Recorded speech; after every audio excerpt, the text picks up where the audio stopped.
Okay mga ka-ERSA, so good afternoon. Nakikita nyo baklas to. So nagalaw na ng technician to, nagkamali siya ng wiring, nagkaroon ng problema ang yung display board niya, and then yung sa may power supply niya nagkaroon din ng problema.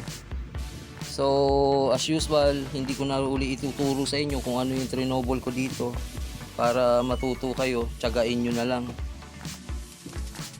So eto yung progress niya ngayon, nakabaklas pa siya, inangat ko to, makikita nyo yung bakas dyan, at na-resume na natin yung power niya.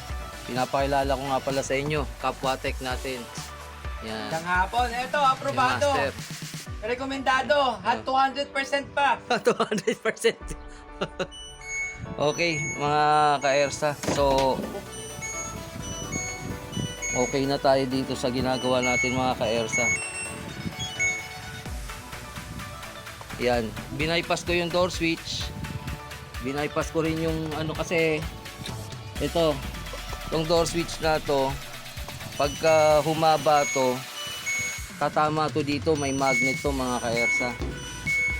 Ayan, dito yan tatama.